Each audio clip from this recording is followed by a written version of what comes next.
For those who lived and endured the 32-bit console battle between Sega's Saturn powerhouse and Sony's PlayStation system, or perhaps those interested in that period of gaming history, one frequent statement shot across the bow against Sega's camp was a lack of transparencies, or rather transparencies that were handled rather differently.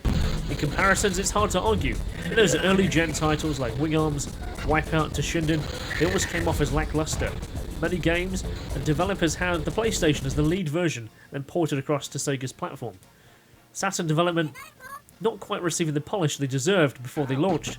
Many multi-format titles were choppy and poorly optimised. A frequent comparison observation was the challenge of transparencies and shadows. Yet there were many examples of the system being finally capable.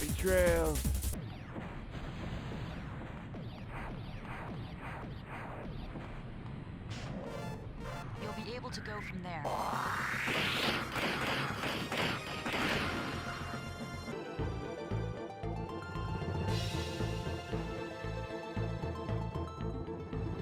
So the subject really pretty much went away after the Dreamcast came out and never really came up again.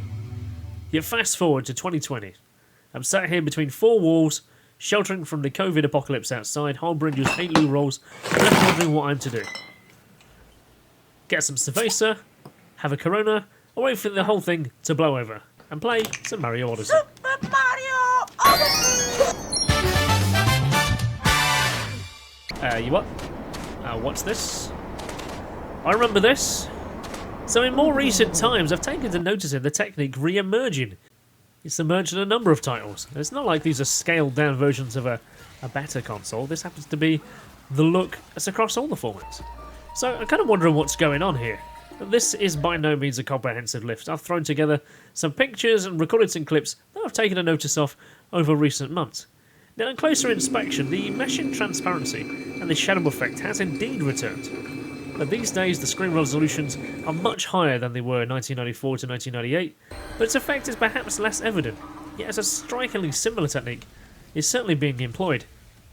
Maybe Sagata Sanshiro is poking holes in modern games from the ether, and his return is imminent.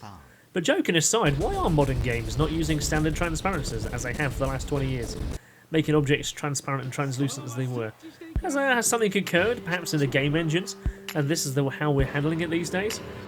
There's a lot more calculations going on to make the games that we see today perform as they do, so it'll be interesting to know what's actually going on. So any other examples that would be great to know, drop them in the comments below. That'd be really useful. Perhaps we can collate some data on this. Until next time, I'm DefineKristian, and I'll see you then.